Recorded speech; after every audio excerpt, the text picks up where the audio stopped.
lolly, scamming, cucking, culture wars. Long ago, the four nations lived together in harmony. Then everything changed when the world got cucked. Today, we're going to be talking about a YouTuber who goes by the name Chibi Reviews, who's also named Jacob. And no, this isn't a dox. This is literally something they actively say in public. It's even in their bio on Twitter. As a quick rundown of who they are and why they are as hated as they are, if you go look at their Twitter, they are a major lolicon, often arguing in favor for it too. They were doxxed and hacked, which led to them crowdfunding for a lawsuit. They didn't achieve their goal, but also have yet to do anything with the funds. But going by their own words, they claim the desire is still there to pursue said lawsuit. They also claim they're weighing their options on what to do, and which is why they're staying silent. Plus, they were advised by their legal counsel to stay silent. But their inactivity over a year with the said funds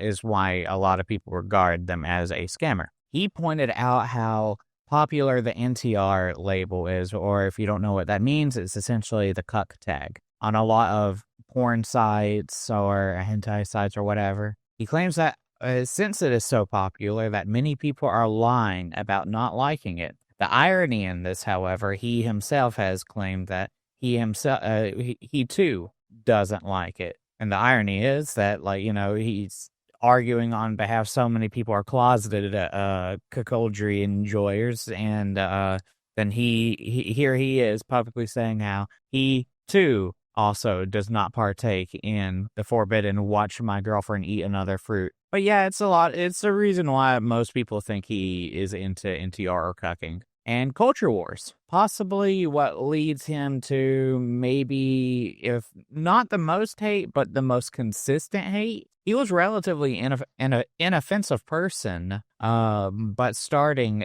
around the late 2023s, he decided to engage very regularly in culture war and culture war topicry. Now, those are the rundowns as to why he is generally disliked. I felt like I kept it fairly neutral. I really don't care to hide my feelings regarding each topic, so I'll just let it be known. I find Lonely stuff gross. I don't think he is a scammer. I think he's just kind of stupid. But if he doesn't do anything in the mid-2026, I'll just start calling him a scammer at that point. If you look at his Twitter, he isn't just a gooner, he is a turbo gooner. So I would not be shocked if he was into NTR. And then the culture war stuff. Quite literally every single time he is fed to me on the Twitter algorithm, he is either rage baiting or in some sort of conflict in which he is initiating said conflict. All of these things feel like a core part of his brand, at least on Twitter. I'm not personally too familiar with his YouTube stuff. Recently, he made a post in which I think showcased him wearing a hospital armband,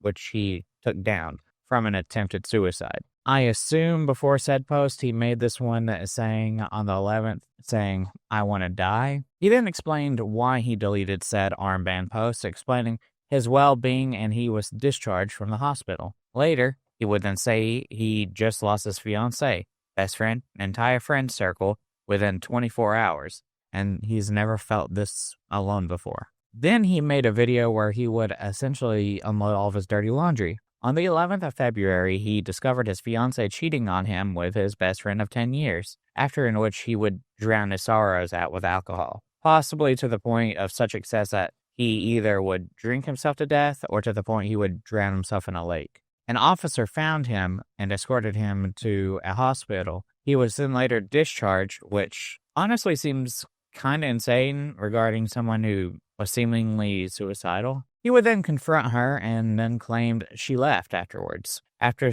said moment of distress, he then felt he needed to confide in somebody, which is completely reasonable. He sounds like he's going through absolute hell. The confidants in question, however, were his gaming friend group. Chibi would then say that they just did not care that what his ex-best friend did because they prefer gaming with him. Holy guacamole, Batman. That is like the saddest thing I've heard, at least this year, so far. He says he made the video to essentially help process his thoughts, and I'll be real, that's definitely one of the most self-destructive mindsets ever. Not making a public diary to organize your thoughts or anything like that, but including incredibly personal info online that could in turn lead to an increase of negative pressure. Amidst this situation, he is met with mass ridicule from his detractors. His friends and his fans are expressing the sentiment that this is soulless behavior to laugh at him or to be happy in regards of this. But my thoughts? Well, I actually do feel for him to a degree. I hate seeing people like this, and I can feel empathetic regarding their situation. However, he is a self-acknowledged internet provocateur. A big thing starting in the recent few years is his extremely provocative nature and his insensitive engagement with other topics. So am I shocked? No. It's hard to feel surprised or even extremely judgmental over the reactions because that's the kind of stuff he desired. Hell, in the video near the end regarding his situation, he claims that he's always been kind of numb to this kind of stuff. Well, I don't know, always, but he seems he's been numb to this for a while now. And I believe that's by design. Not because he is just a large figure and would naturally have people dislike him, but because he specifically engages in a lot of stuff that would lead people to hate him. So if you work to make people hate you for so long, I genuinely have no idea how people can be shocked that people will hate them at their lowest of low. It's this weird double standard online where you can only be nasty to people, but then expect your enemies to be above you somehow. Like, if your expectation is for the people you treat as the opposition to be the tolerant and mature ones, then doesn't that just kind of make you the bad guy? No? Like, for example, Nicholas Light is one of his, I think, another influencer, and he called a wellness check in which led to said officer finding Chibi reviews while they were, in the state that they were in. And you could see, look at this, on Twitter, for example, he goes into a lot of people's DMs and just tells everybody to kill themselves.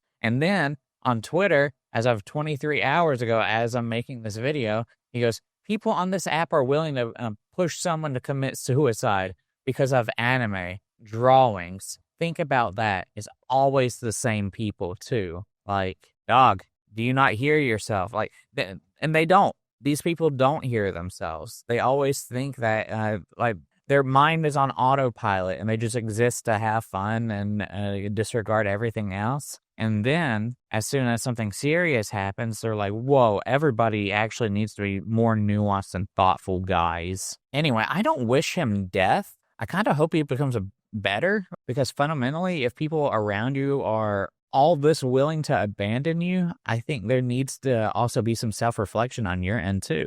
They might all be bad people. It might legit just be a case of you just chose all the absolute worst people to hang with. Like I said, it comes to the self-reflection. If your entire circle is willing to abandon you, you might need to work on becoming better at reading people or a better person. But in this guy's case, I think it's both. You should try to change and you should try to form better bonds. And I hope he does, and in turn, lives a better life for it. I doubt it'll happen, but it's a hope. It's a hope I express. Man, fuck me and my hopium, man. Like, I literally was just exporting this video, and I was at 95%, and then I saw this post by Yeet, or Ock 20,000, who showcases Chibi saying this. Seeing how happy it would make my haters if I died, I live out of spite. Also, seeing what I've seen today, I'm going to double down too, out of spite. Before I go any further, to those that reached out, I promise to respond and go through it all later.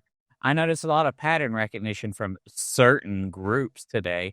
Always the party of the acceptance people. Multiple flags are a big indication too. Certain usage of gifts as well. Animals pretending to be human with subpar intelligence. This is kind of what I mean. Like, it's the double standards. It's just like, oh, only my opposition can ever be the good ones, and if they're not, well, they're hypocrites because they had a tagline at a certain point of being tolerant of certain things. I don't know what's this weird standard of, like, you have to be infinitely tolerant of nasty people, but like it's just weird. It's just weird. If you want to snap back specifically at people that like shit on you, like, that's fine. I'm not even gonna judge that. But like in this post right here, you're making it a culture war issue again and again and again and again. I can't feel bad for you. I don't feel bad for you.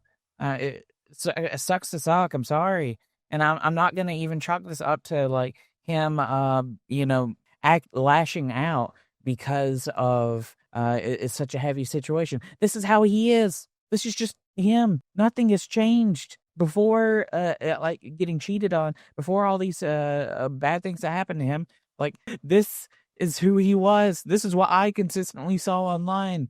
Like, so I can't feel bad for him. I mean, he's too bought into it all. Like he refuses to just be a normal person. And you know what? Like again, I do feel bad for the in regards to the situation in itself. But like, my God, dude, like I'm not gonna be upset at people treating him like shit because he feeds into it. It's just a nonstop. It's just what's that mythological thing that's just always eating its own tail? Or is it Ouroboros? I don't know. It's just that's him. That's him. Anyway, let me know what you think, if you agree or disagree. I actually like talking in the comment section with people, so I'd like to see your thoughts. Anyway, thanks for listening.